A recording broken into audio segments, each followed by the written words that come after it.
naman ng Lubot.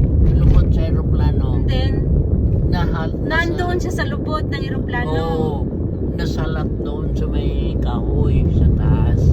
So, nandoon si Mata sa taas ng punong